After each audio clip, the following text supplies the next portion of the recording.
Hi, hello, namaste. Welcome back to Start Smart by Maitri Academy YouTube channel. Some viewers ಕೇಳಿದ್ರು simple interest ಮತ್ತೆ compound interest ಮೇಲೆ ನನಗೆ some problems ಅನ್ನ solve ಮಾಡ್ಕೊಡಿ ಅಂತ. So ಇವತ್ತಿನ ಈ ವಿಡಿಯೋದಲ್ಲಿ ನಾನು ಕ್ವಾಂಟಿಟೇಟಿವ್ ಆಪ್ಟಿಟ್ಯೂಡ್ ಅಲ್ಲಿ ಬರೋ ಒಂದು ಇಂಪಾರ್ಟೆಂಟ್ ಟಾಪಿಕ್ ಆದ ಸಿಂಪಲ್ ಇಂಟ್ರೆಸ್ಟ್ ಬಗ್ಗೆ ಡಿಸ್ಕಸ್ ಮಾಡ್ತಾ ಇದ್ದೀನಿ. ಸೊ ಯಾವ್ಯಾವ ಎಕ್ಸಾಮ್ಗೆ ಯಾವ್ಯಾವ ರೀತಿ ಕೇಳ್ತಾರೆ, ಯಾವ ರೀತಿ ಕ್ವೆಶನ್ಸ್ ಕೊಟ್ಟಾಗ ನಾವು ಯಾವ ಫಾರ್ಮುಲಾಗಳನ್ನ ಯೂಸ್ ಮಾಡಬೇಕು ಅದಷ್ಟನ್ನು ಇನ್ ಡೀಟೇಲ್ ಆಗಿ ನಾವು ಈ ಒಂದು ವಿಡಿಯೋದಲ್ಲಿ ನೋಡೋಣ.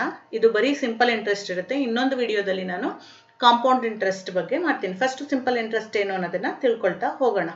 ಓಕೆ, ಫಸ್ಟ್ ಸಿಂಪಲ್ ಇಂಟ್ರೆಸ್ಟ್ ಅಂದ್ರೆ ಏನು, ಏನಕ್ಕೆ ನಾವು ಸಿಂಪಲ್ ಇಂಟ್ರೆಸ್ಟ್ ಅಂತ ಹೇಳ್ತೀವಿ. ನಮಗೆಲ್ಲ ಗೊತ್ತಿರೋದೆ ಸಿಂಪಲ್ ಇಂಟ್ರೆಸ್ಟ್ ಅಂದ್ರೇನು, ಹೊಸದೇನಲ್ಲ, ಹಳೇದೆ, ನಾವೆಲ್ಲ ಆಲ್ರೆಡಿ ಯೂಸ್ ಮಾಡಿರೋ ಅಂಥದ್ದೇ.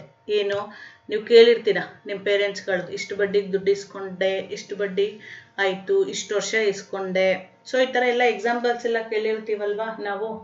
ಸೊ ಅದನ್ನು ನಾನು ನಿಮಗೆ ಇಲ್ಲಿ ಹೇಳ್ತೀನಿ. ಫಸ್ಟ್ ಒಬ್ಬ ರಾಮ ಅಂತ ಇರ್ತಾನೆ. ಓಕೆ, ರಾಮನ ಅವನಿಗೆ ದುಡ್ಡೊಂದು ಅವಶ್ಯಕತೆ ಇರುತ್ತೆ.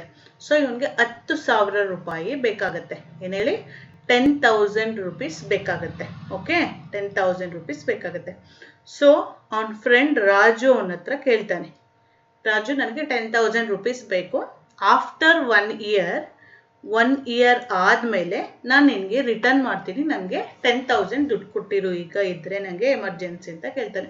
ಸೊ ಅದಕ್ಕೆ ರಾಜು ಏನಂತಾನೆ, ಓಕೆ ಕೊಡ್ತೀನಿ, ಬಟ್ ನೀನು ನನಗೆ ಅಮೌಂಟನ್ನು ರಿಟರ್ನ್ ಮಾಡಬೇಕಾದ್ರೆ ನನಗೆ ನೀನು ಕೊಡಬೇಕಾಗಿರೋ ಟೋಟಲ್ ಅಮೌಂಟ್ ಎಷ್ಟಾಗಿರುತ್ತೆ, 11,000 ಆಗಿರುತ್ತೆ ಅಂತ ಹೇಳ್ತಾರೆ. ಸೊ ಅವ್ನು ಈಸ್ಕೊಂಡಿದ್ದು 10,000, 1 ವರ್ಷ ಆದ್ಮೇಲೆ ನೀನು ನನಗೆ ರಿಟರ್ನ್ ಮಾಡಬೇಕಾದ್ರೆ ಏನು ಕೊಡಬೇಕು, 11,000 ಆಗುತ್ತೆ. ನೀನು ಅಷ್ಟು ಅಮೌಂಟನ್ನು ನನಗೆ ರಿಟರ್ನ್ ಮಾಡಬೇಕು. ಸೊ ಎಷ್ಟು ಎಕ್ಸ್ಟ್ರಾ ಅಮೌಂಟನ್ನು ಅವನು ಕೊಡ್ತಾ ಇದ್ದಾನೆ, ಅವನು ಈಸ್ಕೊಂಡಿರೋ 10,000 ಅಲ್ವಾ, ಅವ್ನು ಕೊಡ್ತಾ ಇರೋದು ಎಷ್ಟು, 11,000 ರಿಟರ್ನ್ ಮಾಡ್ತಾ ಇರೋದು. ಸೊ ಇದಕ್ಕೆರಡಕ್ಕೂ ಇರೋ ಡಿಫ್ರೆನ್ಸ್ ಏನು, 1,000 rupees ಎಕ್ಸ್ಟ್ರಾ ಕೊಡ್ತಾ ಇದ್ದೀನಿ. ಈ 1,000 rupees ಎಕ್ಸ್ಟ್ರಾ ಏನು ಕೊಡ್ತಾರೆ ಅದನ್ನ ನಾವೇನಂತ ಕರಿತೀವಿ, ಬಡ್ಡಿ ದರ ಅಥವಾ ಇಂಟ್ರೆಸ್ಟ್. ಇಂಗ್ಲಿಷಲ್ಲಿ ನಮಗೆ ಗೊತ್ತಿದೆ ಇಂಟ್ರೆಸ್ಟ್ ಅಂತ ಕರಿತೀವಿ ಅಲ್ವಾ. ಸೊ ಸಿಂಪಲ್ ಇಂಟ್ರೆಸ್ಟ್ ಈ ಟಾಪಿಕ್ ಅಲ್ಲಿ ನಾವು ನೋಡೋದು, ಫಾರ್ ಎಕ್ಸಾಂಪಲ್ ಅವರು ಅಮೌಂಟ್, ಏನ್ ಅಮೌಂಟ್, ಅದಕ್ಕೂ ಮುಂಚೆ ಇಲ್ಲಿ ನೋಡೋಣ, ಇಲ್ಲೇನ್ ಅಮೌಂಟ್ ಕೊಟ್ಟಿರ್ತಾನೆ. ಈಗ 10,000 ಕೊಟ್ಟಿದ್ದಾನಲ್ವಾ, ಈ 10,000 ನಾವೇನಂತ ಕರಿತೀವಿ, ಅಸಲು. ಕನ್ನಡದಲ್ಲಾದರೆ ಅಸಲು, ಇಂಗ್ಲಿಷಲ್ಲಾದ್ರೆ ಪ್ರಿನ್ಸಿಪಲ್ ಅಮೌಂಟು ಇದಾಗಿರುತ್ತೆ. ಸೊ ಇಲ್ಲೇನು 1 year ಅಂತ ಇದೆ. ಸೊ ಈ 1 year ಟೈಮ್ ಅಂತ ಕರಿತೀವಿ ಇಂಗ್ಲಿಷ್ ಮೀಡಿಯಂ ಅಲ್ಲಾದ್ರೆ. ಸೊ ಅದೇ ಕನ್ನಡದಲ್ಲಿ ಇಷ್ಟು ಸಮಯ, 1 ವರ್ಷ ಆಗಿರ್ಬೋದು, 6 ತಿಂಗಳಾಗಿರ್ಬೋದು, 9 ತಿಂಗಳಾಗಿರ್ಬೋದು. ಸೊ ಅದೇನು 9 ತಿಂಗಳಿಗೆ ಇಸ್ಕೊಂಡಿದ್ದ, 1 ವರ್ಷಕ್ಕೆ ಇಸ್ಕೊಂಡಿದ್ದ ಅಂತ ಹೇಳ್ತೀವಿ, ಅದನ್ನ ನಾವೇನಂತೀವಿ, ಟೈಮ್ ಅಂತ ಕರಿತೀವಿ. ಟೋಟಲ್ ಅಮೌಂಟ್ ಇಲ್ಲಿದೆ ಅಲ್ಲ, ಟೋಟಲ್ ಅವನು ಎಷ್ಟು ರಿಟರ್ನ್ ಮಾಡ್ದ, 11,000 ರಿಟರ್ನ್ ಮಾಡ್ದೆ ಅಲ್ವಾ. ಸೊ ಈ 11,000 ಏನಂತ ಕರಿತೀವಿ, ಅಮೌಂಟ್ ಅಂತ ಕರಿತೀವಿ. ಟೋಟಲ್ ಅವನ್ಗೆ ಏನ್ ಕೊಡ್ತೀವಿ ಅದಷ್ಟನ್ನು ನಾವೇನಂತ ಕರಿತೀವಿ, ಅಮೌಂಟ್. ಎಷ್ಟು total amount, sum of amount ಅನ್ನ ಎಷ್ಟು ರಿಟರ್ನ್ ಮಾಡ್ತಾರೆ ಅದನ್ನ ಅಮೌಂಟ್ ಅಂತ ಕರಿತೀವಿ. ಓಕೆ, ರಿಟರ್ನ್ ಮಾಡೋ ಅಮೌಂಟ್ ಅನ್ನು. ಸೊ ಇದಿಷ್ಟು ಕಾನ್ಸೆಪ್ಟ್ ಸಿಂಪಲ್ ಇಂಟ್ರೆಸ್ಟ್ ಅಲ್ಲಿ ಬರುತ್ತೆ. ಸೊ ಹಾಗಾದ್ರೆ ಸಿಂಪಲ್ ಇಂಟ್ರೆಸ್ಟ್ಗೆ ಫಾರ್ಮುಲಾ ಏನು, ಏನನ್ನ ಸಿಂಪಲ್ ಇಂಟ್ರೆಸ್ಟ್ ಅಲ್ಲಿ ಫಾರ್ಮುಲಾನ ನಾವು ಯೂಸ್ ಮಾಡ್ತೀವಿ ನೋಡೋಣ. Okay, so simple interest is equal to, ಇದು ನಮಗೆಲ್ಲ ಗೊತ್ತಿರೋದೆ, ನಾವು ಸ್ಕೂಲ್ ಲೆವೆಲ್ ಅಲ್ಲೇ ಇದನ್ನ ಆಲ್ರೆಡಿ ಓದಿರ್ತೀವಿ, PTR over by 100. So P ಅಂದ್ರೆ ಏನು, ಪ್ರಿನ್ಸಿಪಲ್, ಪಿ ಅಂದ್ರೆ ಪ್ರಿನ್ಸಿಪಲ್ ಅಸಲು ಅಲ್ವಾ. ಟಿ ಅಂದ್ರೆ ಏನು, ಟಿ ಅಂದ್ರೆ ಟೈಮ್, ಸೊ ಕನ್ನಡದಲ್ಲಿ ಸಮಯ. ಸೊ ಅದೇ ಆರ್ ಅಂದ್ರೆ ರೇಟ್ ಆಫ್ ಇಂಟ್ರೆಸ್ಟ್, ರೇಟ್ ಎಷ್ಟು ಪರ್ಸೆಂಟೇಜ್ಗೆ ಅಂತ ಕರಿತೀವಲ್ಲ, ಇಷ್ಟು ಪರ್ಸೆಂಟು, 3%, 10%, 15% ಅಂತೀವಲ್ಲ, ಅದನ್ನ ರೇಟ್, ಅದನ್ನ ನಾವು ಕನ್ನಡದಲ್ಲಿ ಏನಂತ ಕರಿತೀವಿ, ಬಡ್ಡಿ ದರ. ಸಿಂಪಲ್ ಇಂಟ್ರೆಸ್ಟ್ ಅಂದ್ರೇನು, ಸರಳ ಬಡ್ಡಿ. ಸಿಂಪಲ್ ಇಂಟ್ರೆಸ್ಟ್ ಅಂದ್ರೆ ಏನು, ಸರಳ ಬಡ್ಡಿ. ಇಷ್ಟು ಕಾನ್ಸೆಪ್ಟ್ ನಮಗೆ ನೀಟಾಗಿ ಗೊತ್ತಿರಬೇಕು. ಇದಿಷ್ಟು ಕಾನ್ಸೆಪ್ಟ್ ಗೊತ್ತಿದೆ ಅಂತ ಹೇಳಿದ್ರೆ, ಯಾವ್ದಾದ್ರು ಒಂದನ್ನ ಮಿಸ್ ಮಾಡಿರ್ತಾನೆ ಈ ಈಕ್ವೇಶನ್ ಅಲ್ಲಿ. ಸಿಂಪಲ್ ಇಂಟ್ರೆಸ್ಟ್ ಕೊಟ್ಬಿಟ್ಟು ಅಸಲು ಪ್ರಿನ್ಸಿಪಲ್ ಕೊಟ್ಟು ರೇಟ್ ಕೊಟ್ಟು ಟೈಮ್ ಕಂಡುಹಿಡಿರಿ ಅಂತ ಹೇಳ್ಬೋದು, ಅಥವಾ ಇನ್ನೆಲ್ಲ ಕೊಟ್ಟು ಪ್ರಿನ್ಸಿಪಲ್ ಕಂಡುಹಿಡಿಯಿರಿ ಅಂತ ಹೇಳ್ಬೋದು. ಸೊ ಯಾವ ರೀತಿ ಕ್ವೆಶನ್ ಅನ್ನ ಕೇಳ್ತಾರೆ ಅವರು ಅಂತ ಈಗ ನೋಡ್ತಾ ಹೋಗೋಣ. ಫಾರ್ ಎಕ್ಸಾಂಪಲ್, ಅದಕ್ಕೂ ಮುಂಚೆ ಇನ್ನೂ ಒಂದು ಫಾರ್ಮುಲಾ ಹೇಳ್ಬಿಡ್ತೀನಿ ಇಲ್ಲಿ. ಇದು ಸಿಂಪಲ್ ಇಂಟ್ರೆಸ್ಟ್ಗೆ formula. Wait a minute. Okay, I will write here only. Simple ಇಂಟ್ರೆಸ್ಟ್ಗೆ ಫಾರ್ಮುಲಾ ಏನು? Simple interest is equal to PTR over by 100. ಇದು ಸಿಂಪಲ್ ಇಂಟ್ರೆಸ್ಟ್ಗೆ ಫಾರ್ಮುಲಾ. ಓಕೆ, ಬರೀ ಈ ಫಾರ್ಮುಲಾ ಯೂಸ್ ಮಾಡಿ ಕಂಡುಹಿಡಿಯುವಂಥ ಪ್ರಾಬ್ಲಮ್ಸ್ಗಳಿಗೆ ಇನ್ನು ಯಾವುದೇ ಶಾರ್ಟ್ ಟ್ರಿಕ್ಸ್ ಬೇಡ. ಡೈರೆಕ್ಟ್ ಆಗಿ ಅವ್ರು ಏನೇನು ವ್ಯಾಲ್ಯೂಸ್ ಕೊಟ್ಟಿದ್ದಾರೆ ಆ ವ್ಯಾಲ್ಯೂನ ಈ ಫಾರ್ಮುಲಾಗೆ ಎಂಟ್ರಿ ಮಾಡಿ ನಾವು ಕ್ಯಾಲ್ಕುಲೇಟ್, ಅದೇ ಈಸಿಯೆಸ್ಟ್ ಮೆಥಡ್. ಫಾರ್ ಎಕ್ಸಾಂಪಲ್, ಅವರು ಒಟ್ಟು ಮೊತ್ತ ಎಷ್ಟು ಕೊಡಬೇಕು, ಅಮೌಂಟ್ ಎಷ್ಟು ಕೊಡಬೇಕು ಅಂತ ಕೇಳಿದ್ರೆ, ಅಮೌಂಟ್ಗೆ ಫಾರ್ಮುಲಾ ಇದು. A is equal to principal plus simple interest. So A is equal to P plus S I. So ಇದು ಒಂದು ಫಾರ್ಮುಲಾ ಅಮೌಂಟ್ಗೆ. ಅಮೌಂಟ್ಗೆ ಇನ್ನೂ ಒಂದು ಫಾರ್ಮುಲಾ ಇದೆ. A is equal to P into 1 plus rate of interest and time over by 100. ಇದು ಕೂಡ ಅಮೌಂಟ್ಗೆ ಇನ್ನೊಂದು ಫಾರ್ಮುಲಾ. ಈ ಎರಡು ಫಾರ್ಮುಲಾನ ನೀವು ಮಸ್ಟ್ ಅಂಡ್ ಶುಡ್ ತಿಳ್ಕೊಂಡಿರ್ಬೇಕು. ಓಕೆ, ಎರಡು ಫಾರ್ಮುಲಾ ಗೊತ್ತಿದೆ ಅಂತಂದ್ರೆ ನಾವು ನೆಕ್ಸ್ಟ್ ಪ್ರಾಬ್ಲಮ್ಸ್ ಏನೇನು ಕೊಡ್ತಾರೆ ಅದನ್ನ ನೋಡ್ತಾ ಹೋಗ್ಬೋದು. ಓಕೆ, ಫಸ್ಟ್ ಪ್ರಾಬ್ಲಮ್ ಅನ್ನ ನೋಡೋಣ. ಇದರಲ್ಲಿ ನಾನೇ ಜನರಲ್ ಆಗಿ ತಗೊಳ್ತೀನಿ. ಫಸ್ಟ್ ಪ್ರಾಬ್ಲಮ್ ಅನ್ನ ಏನು, ಈಗ ನೀವು ಫಸ್ಟ್ ಇದು ಗೊತ್ತಿರಬೇಕು. 20,000 ಇರುತ್ತೆ ಅನ್ಕೊಳ್ಳಿ. 20,000. 20,000ಕ್ಕೆ 15% ಅಂದ್ರೆ ಎಷ್ಟು ದುಡ್ಡಾಗುತ್ತೆ ಅಂತ ಕೇಳ್ತಾರೆ. ಈಗ 20,000ಕ್ಕೆ 15% ಅಂತಂದ್ರೆ ಫಾರ್ 1 ಇಯರ್ಗೆ ಅಂತಾನೆ ಅನ್ಕೊಳ್ಳಿ. ಹಾಗಾದ್ರೆ ಎಷ್ಟು ಸಿಂಪಲ್ ಇಂಟ್ರೆಸ್ಟ್ ಆಗುತ್ತೆ? ಈಗ ಇಲ್ಲಿ 20,000 ಇದೆ ಇಂಟು ಈ 15 ಅಂತ ಅಂದ್ರೆ 15% ಅಂದ್ರೆ ಪರ್ಸೆಂಟೇಜ್ ಅಲ್ಲಿ ಇರೋದನ್ನ ಕನ್ವರ್ಟ್ ಮಾಡೋದು ಬರುತ್ತಲ್ವಾ. 15/100 ಅಂತ ಕನ್ವರ್ಟ್ ಮಾಡ್ಕೊಳ್ಳೋದು. ಈ 20 ಗೆಟ್ ಕ್ಯಾನ್ಸಲ್. 15 into 200 ಅನ್ನ ಮಲ್ಟಿಪ್ಲೈ ಮಾಡಿದ್ರೆ ಎಷ್ಟಾಯ್ತು? 3,000 ಅಷ್ಟು ಸಿಂಪಲ್ ಇಂಟ್ರೆಸ್ಟ್ ಅನ್ನ ಅವರು ಪೇ ಮಾಡಬೇಕು. ಓಕೆ, ಇದು ಗೊತ್ತಿರಲಿ. 20,000ಕ್ಕೆ 15% ಅಂದ್ರೆ ಒಂದು ವರ್ಷಕ್ಕೆ ಎಷ್ಟಾಯ್ತು? 3,000 ಎಕ್ಸ್ಟ್ರಾ ಪೇ ಮಾಡಬೇಕಾಗತ್ತೆ. ನೆಕ್ಸ್ಟ್ ಒನ್ ಅನ್ನ ನೋಡೋಣ. ಹಾಗೆ ಈಗ ಫಾರ್ ಎಕ್ಸಾಂಪಲ್, ಪ್ರಿನ್ಸಿಪಲ್ಲು 5,000 ಇರುತ್ತೆ. 5,000 ಅಸಲು ಇಸ್ಕೊಂಡಿರ್ತಾನೆ. ರೇಟ್ ಆಫ್ ಇಂಟ್ರೆಸ್ಟ್ 20% ಇರುತ್ತೆ. ಓಕೆ, ರೇಟ್ ಆಫ್ ಇಂಟ್ರೆಸ್ಟ್ 20% ಇರುತ್ತೆ. Time 4 years of time period ಇರುತ್ತೆ. ಹಾಗಾದ್ರೆ ಸಿಂಪಲ್ ಇಂಟ್ರೆಸ್ಟ್ ಎಷ್ಟು? ನಾನು ಸುಮ್ಮನೆ ಇಲ್ಲೇ ವ್ಯಾಲ್ಯೂಸ್ಗಳನ್ನ ತಗೊಂಡು ನಿಮಗೆ ಹೇಗೆ ಕ್ಯಾಲ್ಕುಲೇಟ್ ಮಾಡೋದು, ಡೈರೆಕ್ಟ್ ಆಗಿ ವಿತೌಟ್ ಫಾರ್ಮುಲಾ ಹೇಗೆ ಕ್ಯಾಲ್ಕುಲೇಟ್ ಮಾಡೋದು ಅಂತ ಇಲ್ಲೇ ತೋರಿಸ್ತೀನಿ. ಓಕೆ, ಸೊ ಇಷ್ಟು ಡೀಟೇಲ್ಸ್ನ ಕೊಟ್ಟಿರ್ತಾನೆ ಅವನು.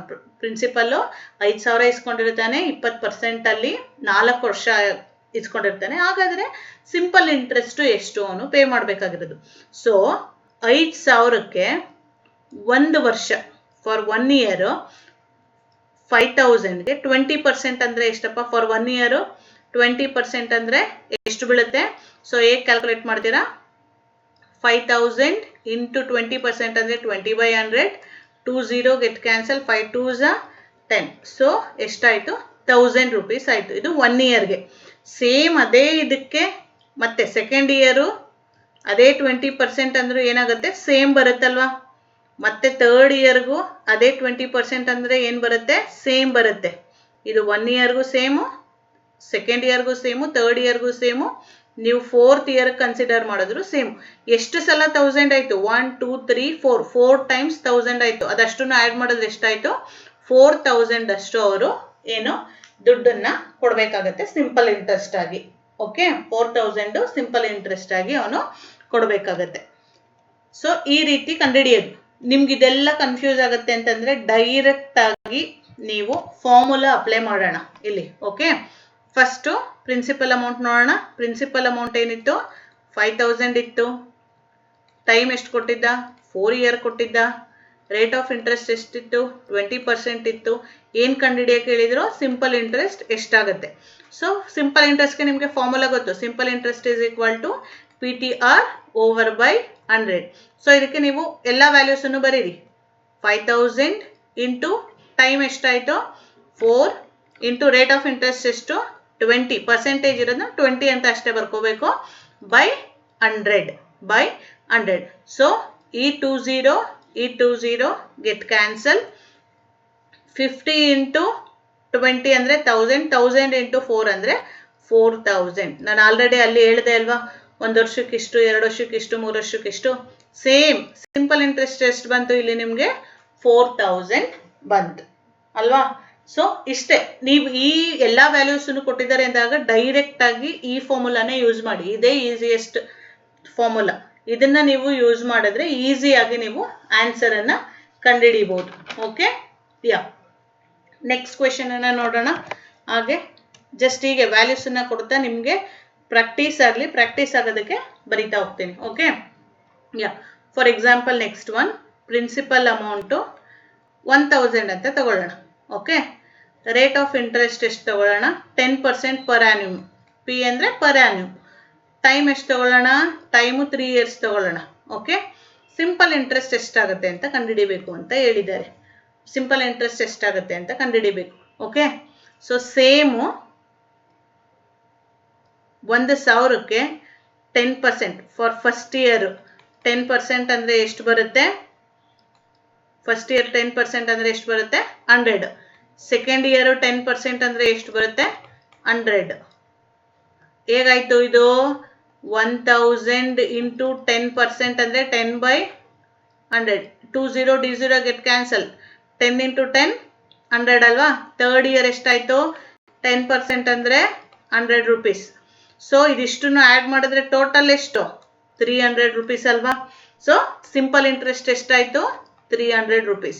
ಇದನ್ನ ಈಗ ನೀವು ಬಾಯಲ್ಲೇ ಡೈರೆಕ್ಟ್ ಆಗಿ ಮಾಡ್ಬೋದು. ಆರ್ ಸಿಂಪಲ್ ಇಂಟ್ರೆಸ್ಟ್ ಅಲ್ಲಿ ಇದಿಷ್ಟು ನೋಡಿದ್ರು ಆಯ್ತು. 3 ಇಂಟು 10 ಎಷ್ಟಾಯಿತು 10% ಇಂಟು 3 ಅಂದರೆ 30%.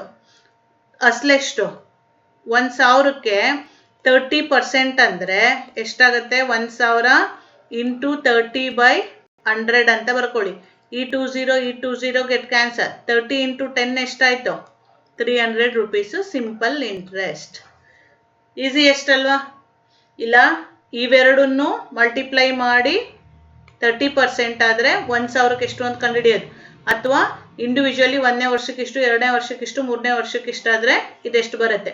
ಆರ್ ಇದೆಲ್ಲ ಕನ್ಫ್ಯೂಸ್ ಆಗುತ್ತೆ ಅಂತಂದ್ರೆ ಸಿಂಪಲ್ ಏನ್ ಫಾರ್ಮುಲಾ ಇದೆ ಜಸ್ಟ್ ಆ ಫಾರ್ಮುಲಾಗೆ ಕೊಟ್ಟಿರೋ ಅಷ್ಟು ವ್ಯಾಲ್ಯೂನ ಸಬ್ಸ್ಟಿಟ್ಯೂಟ್ ಮಾಡೋಣ. ಪಿ ಅಂದರೆ 1000 time 3, rate of interest 10/100. 0 get cancel. 3 into 10 30, 30 into 10 300. 300 is simple interest.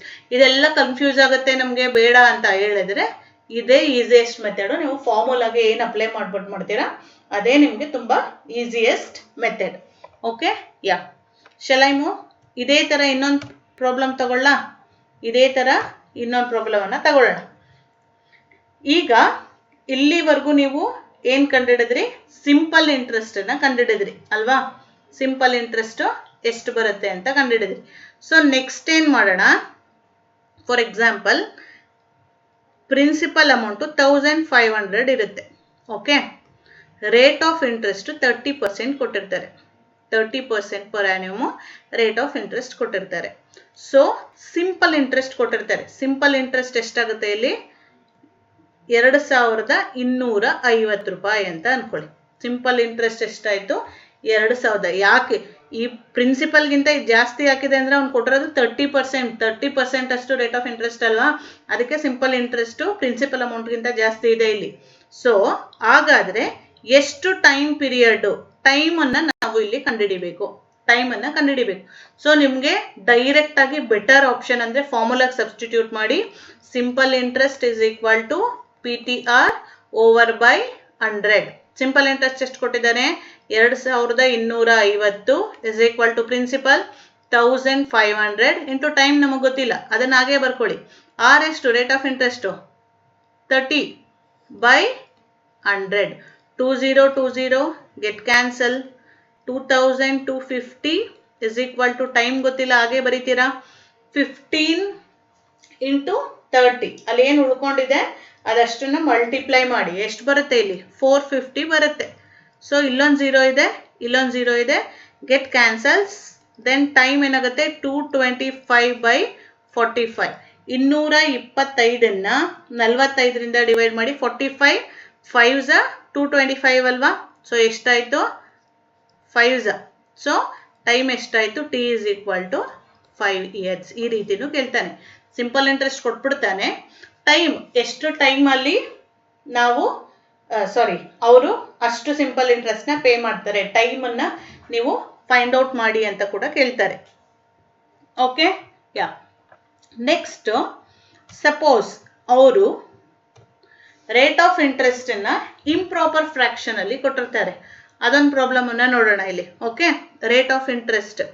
So P is equal to 1400. Principal amount ಎಷ್ಟನ್ನು ತಗೊಳ್ಳೋಣ 1400 ತಗೊಳ್ಳೋಣ. ರೇಟ್ ಆಫ್ ಇಂಟ್ರೆಸ್ಟ್ ಬಂದು ನಿಮಗೆ 14/2/7% ಅಂತ ಇರುತ್ತೆ. 14/2/7. ಇದನ್ನ ಏನಂತ ಕರಿತೀವಿ ಇಂಪ್ರಾಪರ್ ಫ್ರ್ಯಾಕ್ಷನ್. ಇದನ್ನ ಪ್ರಾಪರ್ ಫ್ರ್ಯಾಕ್ಷನ್ಗೆ ನಾವು ಕನ್ವರ್ಟ್ ಮಾಡಬೇಕು. ಸೊ ಟೈಮ್ ಎಷ್ಟು ಕೊಟ್ಟಿದ್ದಾರೆ 6 years ಅಂತ ಕೊಟ್ಟಿದ್ದಾರೆ. ಸೊ ಹಾಗಾದರೆ ಸಿಂಪಲ್ ಇಂಟ್ರೆಸ್ಟ್ ಎಷ್ಟು, ಹಾಗಾದರೆ ಸಿಂಪಲ್ ಇಂಟ್ರೆಸ್ಟ್ ಎಷ್ಟು ಅಂತ ಕೇಳಿದ್ದಾರೆ. ಸೊ ಸಿಂಪಲ್ ಇಂಟ್ರೆಸ್ಟ್ ಸೇಮ್ ಈ 14/2/7 ಏನಿದೆ ಅದನ್ನ ನಾನು ಮಿಕ್ಸ್ಡ್ ಫ್ರ್ಯಾಕ್ಷನ್ ಇಂದ ಪ್ರಾಪರ್ ಫ್ರ್ಯಾಕ್ಷನ್ಗೆ ಕನ್ವರ್ಟ್ ಮಾಡೋಣ. 14/2/7 ಇದೆ. ಸೊ ಇದನ್ನ ಮಿಕ್ಸ್ಡ್ ಫ್ರ್ಯಾಕ್ಷನ್ ಇಂದ ಪ್ರಾಪರ್ ಫ್ರ್ಯಾಕ್ಷನ್ಗೆ ಕನ್ವರ್ಟ್ ಮಾಡೋಣ. ಫಸ್ಟ್ ಏನು ಮಾಡಬೇಕು ನಾವು ಇದೆರಡನ್ನು ಮಲ್ಟಿಪ್ಲೈ ಮಾಡಬೇಕು. 7 14s ಎಷ್ಟು 98. 7 14s 98. 98 + 2 ಇದೇನಿದೆ ಇದನ್ನ ಆ್ಯಡ್ ಮಾಡಬೇಕು. ಇವೆರಡನ್ನು ಮಲ್ಟಿಪ್ಲೈ ಮಾಡಬೇಕು, ಇದನ್ನ ಆ್ಯಡ್ ಮಾಡಬೇಕು. 7 14s 98. 98 + 2 ಅಂದರೆ ಎಷ್ಟು ಬಂತು 100. ಡಿನಾಮಿನೇಟರ್ ಏನಿದೆ ಅದನ್ನ ಹಾಗೆ ಬರೀಬೇಕು 100/7. ಸೊ ಇದೇನಾಗುತ್ತೆ 100/7% ಆಗುತ್ತೆ. ಸೊ ಈಗ ಎಲ್ಲ ವ್ಯಾಲ್ಯೂ ಗೊತ್ತಿದೆ, ಸಿಂಪಲ್ ಇಂಟ್ರೆಸ್ಟ್ ಫಾರ್ಮುಲಾ ಕೂಡ ಗೊತ್ತಿದೆ ನಿಮಗೆ. ಸೊ ಈ ಫಾರ್ಮುಲಾಗೆ ನೀವು ಡೈರೆಕ್ಟ್ ಆಗಿ ಸಬ್ಸ್ಟಿಟ್ಯೂಟ್ ಮಾಡಿ. ಸಿಂಪಲ್ ಇಂಟ್ರೆಸ್ಟ್ ಕಂಡುಹಿಡಿಬೇಕು, ಅದಾಗೆ ಇರಲಿ. ಎಷ್ಟು ಪ್ರಿನ್ಸಿಪಲ್ ಅಮೌಂಟ್ ಅಸಲೆಷ್ಟು 1400 ಇಂಟು ಟೈಮ್ ಎಷ್ಟು 6 years into rate of interest ಎಷ್ಟು, ರೇಟ್ ಆಫ್ ಇಂಟ್ರೆಸ್ಟ್ ಎಷ್ಟು ಬಂತು 100/7. So divided by 100. ಈ 100 ಕ್ಯಾನ್ಸಲ್. 7 1s 7 2s. ಇನ್ನು ಉಳ್ಕೊಂಡಿದ್ದೇನು ರಿಮೈನಿಂಗ್ 20. 6 ಇಂಟು 2 ಎಷ್ಟಾಯಿತು 1200 simple interest. 1200 simple interest. Sum question ಅಲ್ಲಿ ಸಿಂಪಲ್ ಇಂಟ್ರೆಸ್ಟ್ ಜೊತೆಗೆ ಅಮೌಂಟ್ ಟೋಟಲ್ ಅಮೌಂಟ್ ಎಷ್ಟು ಪೇ ಮಾಡಬೇಕು ಅದನ್ನು ಕೇಳ್ತಾರೆ. ಟೋಟಲ್ ಅಮೌಂಟ್ ಎಷ್ಟು ಪೇ ಮಾಡಬೇಕು. ಸೊ ಅಮೌಂಟ್ಗೆ ಆಲ್ರೆಡಿ ನಾನು ಫಾರ್ಮುಲಾ ಹೇಳಿದ್ದೀನಿ, ಏನು principal plus simple interest. Principal ಎಷ್ಟಪ್ಪ ಇದೆ ಇಲ್ಲಿ 1400 ಪ್ಲಸ್ ಸಿಂಪಲ್ ಇಂಟ್ರೆಸ್ಟ್ ಎಷ್ಟು 1200 ಅಲ್ವಾ. ಸೊ ಇದೆರಡನ್ನು ಆ್ಯಡ್ ಮಾಡೋದು ಎಷ್ಟು ಬರುತ್ತೆ 2600 ರೂಪೀಸನ್ನು ಅವರು ರಿಟರ್ನ್ ಮಾಡಬೇಕು. ರಿಟರ್ನ್ ಅಮೌಂಟ್ ಇದು. ಟೋಟಲ್ ಎಷ್ಟು ಪೇ ಮಾಡಬೇಕಾಗುತ್ತೆ ಸಿಂಪಲ್ ಇಂಟ್ರೆಸ್ಟ್ ಜೊತೆಗೆ. ಸಿಂಪಲ್ ಇಂಟ್ರೆಸ್ಟು 1200 ರೂಪಾಯಿ ಆದರೆ ಟೋಟಲ್ ಅಮೌಂಟ್ ಎಷ್ಟು ಕೊಡಬೇಕು 2600 ರೂಪಾಯಿನ ರಿಟರ್ನ್ ಮಾಡಬೇಕು. ಸೊ ಇಷ್ಟು ಸಿಂಪಲ್ ಇಂಟ್ರೆಸ್ಟ್ ಕಾನ್ಸೆಪ್ಟ್ ಬಂದರೆ ಇಷ್ಟೇ. ತುಂಬ ಸಿಂಪಲ್ ಆಗಿರುತ್ತೆ ಕ್ವೆಶನ್, ತುಂಬ ಕಾಂಪ್ಲಿಕೇಟ್ ಆಗಿ ಏನು ಇರಲ್ಲ. ಓಕೆ ಯಾ, ಇದಿಷ್ಟು ಬೇಸಿಕ್ಸ್ನ ನಾವು ಈ ವಿಡಿಯೋದಲ್ಲಿ ನೋಡೋಣ. ನೆಕ್ಸ್ಟ್ ಇದೆ simple interest second video upload ಮಾಡ್ತೀನಿ. ಆ ವಿಡಿಯೋದಲ್ಲಿ ಕ್ವೆಶನ್ ಪೇಪರಲ್ಲಿ ಯಾವ ರೀತಿ ಸೆಂಟೆನ್ಸ್ ಫಾರ್ಮೆಟಲ್ಲಿ ಕ್ವೆಶನ್ಸನ್ನು ಕೇಳ್ತಾರೆ, ಆ ಕ್ವೆಶನ್ಸನ್ನು ನಾವು ಹೇಗೆ ಸಾಲ್ವ್ ಮಾಡ್ಬೋದು ಅದಷ್ಟನ್ನು ಕೂಡ ನಾನು ಆ ಒಂದು ವಿಡಿಯೋದಲ್ಲಿ ಡಿಸ್ಕಸ್ ಮಾಡ್ತೀನಿ. ಈ ವಿಡಿಯೋ ನಿಮಗೆ ಅರ್ಥ ಆಗಿದೆ ಅಂತ ಹೇಳಿದರೆ ಪ್ಲೀಸ್ ಈ ಚಾನಲ್ನ ಸಬ್ಸ್ಕ್ರೈಬ್ ಮಾಡಿ, ಪಕ್ಕದಲ್ಲೇ ಇರೋ ಬೆಲ್ ಐಕಾನನ್ನು ಪ್ರೆಸ್ ಮಾಡಿ, ನಿಮ್ಮ ಫ್ಯಾಮಿಲಿ ಮತ್ತು ಫ್ರೆಂಡ್ಸ್ ಜೊತೆಗೆ ಶೇರ್ ಮಾಡಿ. ಯಾರ್ಯಾರು PGCET ಎಕ್ಸಾಮ್ಗೆ ಪ್ರಿಪೇರ್ ಆಗ್ತಾ ಇದ್ದೀರಾ ದಯವಿಟ್ಟು ತುಂಬ ಶಾರ್ಟ್ ಪೀರಿಯಡ್ ಆಫ್ ಟೈಮ್ ಇದೆ, ದಿನ ಅಟ್ಲೀಸ್ಟ್ 2 hours ಅಥವಾ 3 hours ಆದರೂ ನೀವು PGCET ಎಕ್ಸಾಮ್ ಬಗ್ಗೆ ಕಾನ್ಸಂಟ್ರೇಟ್ ಮಾಡಿ. ಆಗ ನಿಮಗೆ ಒಳ್ಳೆ ಕಾಲೇಜಲ್ಲಿ ಸೀಟ್ ಸಿಗುತ್ತೆ. Okay, thank you for your cooperation. Thank you.